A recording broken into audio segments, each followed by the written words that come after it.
क्या एक दिन पृथ्वी को निगल जाएगा सूर्य? क्या हमारी पृथ्वी का भी वही अंजाम होगा जो हाल ही में एक ग्रह का हुआ? एक तारे को इस ग्रह को निगलते हुए बताया गया है। पृथ्वी का अंत कैसे होगा? क्या उसे एक दिन सूर्य खुद के खत्म होने से पहले ही निगल जाएगा, या फिर समय के साथ सूर्य इतना कमजोर हो जाएगा कि इससे पहले वह पृथ्वी को निगल सके? हमारा ग्रह एक सूर्य के प्रभाव से मुक्त होकर एक निष्कासित ग्रह या लावारिस ग्रह होकर रह जाएगा। लेकिन इस पहेली को सुलझाने की दिशा में एक वैज्ञानिकों को एक नई घटना देखने को मिली है। उन्होंने हमारी गैलेक्सी मिल्की वे में ही एक ऐसा तारा देखा है जो ग्रह को निगल रहा है। पहली बार देखी गई इस घटना से वैज्ञानिकों को अब यह समझने में मदद मिलेगी कि भविष्य में हमारे सौरमंडल में पृथ्वी का क्या अंजाम हो सकता है। ईंधन खत्म हो रहा है तारे का। खगोलविदों ने देखा कि लाला बौना तारा पृथ्वी से ही कुछ बड़ा ग्रह को निगल रहा है। इस लाल बौना तारे की खास बात यह है कि उसके क्रोड का ईंधन खत्म हो रहा है, उसका आकार बढ़ रहा है, लेकिन उसके आसपास के ग्रह के बीच की दूरी कम हो रही है। और इसी के आधार पर वैज्ञानिक यह अनुमान लगा रहे हैं कि यह हमारे सौरमंडल के अंदर के ग्रहों का भी ऐसा ही अंत हो सकता है। हमारे सौरमंडल में भी हो सकता है ऐसा। हमारे खुद के सूर्य के बारे में भी वैज्ञानिक यही अनुमान लगा रहे हैं कि जब सूर्य का ईंधन खत्म हो जाएगा, उन हालत में हमारी पृथ्वी का क्या हाल होगा। माना जा रहा है कि ऐसी स्थिति में सूर्य कम से कम बुध, शुक्र और पृथ्वी को तो निगल ही लेगा। यहां देखने वाली बात यह है कि क्या इसके अलावा कोई और परिस्थिति का भी निर्माण हो सकता है या नहीं। कहां और कब हुई यह घटना? यह अनोखी घटना एक्विला तारामंडल में करीब 10 से 15 हजार साल पहले हुई थी।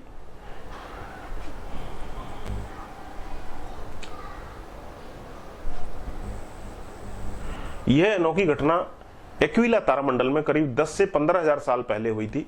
एक तारा 10 अरब साल पुराना था और जैसे ही ग्रह उसके पास पहुंचा, प्रकाश की एक गर्म ज्वाला निकली जिसमें एक लंबी, चमकीली अवरक्त तरंगों वाला सूर्य निकला और ग्रह तारे में समाने लगा। तारे की शुरुआत वैसे ही होगी जैसे कि हमारे खुद के सूर्य से हुई थी, और यह हमारी मिल्की वे में ही पृथ्वी से 12,000 प्रकाश वर्ष की दूरी पर स्थित है। माना जाता है कि एक समय में हमारा सूर्य भी पृथ्वी को ऐसे ही निगल सकता है। किस अवस्था में था यह तारा? यह तारा लाल विशाल चरण की शुरुआती अवस्था में था और अपने जीवन के अंतिम दौर से गुजर रहा था। जब तारे के क्रोड का ईंधन खत्म होने लगता है तो लाल विशाल तारे अपने मूल व्यास के आकार से 100 गुना तक से ज्यादा के आकार में फूल सकते हैं और उसके पास ग्रहों को निगल सकते हैं। पहले ही लगाया जा चुका है ऐसा अनुमान। कैम्ब्रिज स्थित मैसाचुसेट्स इंस्टीट्यूट ऑफ टेक्नोलॉजी के खगोलविद और इस अध्ययन के प्रमुख लेखक किशालय डे ने बताया कि इस तरह के बर्ताव का अनुमान कई दशकों पहले लगा लिया गया था, लेकिन हमारे वैज्ञानिक इस प्रक्रिया को इससे पहले कभी अवलोकित नहीं कर सके थे। इस बार टीम ने near earth object wide field infrared survey explorer अंतरिक्ष यान का उपयोग करके इस घटना को अवलोकित किया है। और यह ग्रह हमारे सौरमंडल के गुरु ग्रह से कई गुना भारी था, लेकिन अपने तारे के बहुत ही करीब पहुंच गया था। गर्म गुरु ग्रह के आकार का जिसे निगला गया था वह गुरु के आकार का ग्रह यानी गर्म गुरु यानी हॉट जुपिटर ग्रह था। यहाँ तारे का किसी पास के साथी तारे को निगलने की जगह इस बार ग्रह को निगलने की घटना देखने को मिली।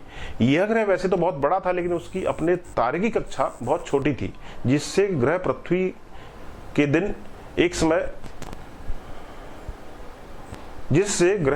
के एक दिन के समय में ही अपने तारे की परिक्रमा कर लेता था और बुध ग्रह से कम दूरी पर स्थित था। शोधकर्ताओं का कहना है कि इस घटना में ग्रह की ओर छूटने का किसी तरह का कोई प्रयास नहीं दिखा। उनके आंकड़ों से प्रमाण मिले कि ग्रह अपने ही गुरुत्व से तारे की सतह को प्रभावित करने का प्रयास करते हैं, लेकिन इस मामले में चूंकि तारा ग्रह से कई हजार गुना भारी था, इसलिए ग्रह की ओर से कोई गतिविधि होती नहीं दिखी। अब वैज्ञानिक इस तरह की और घटनाओं के देखे जाने की उम्मीद कर रहे हैं।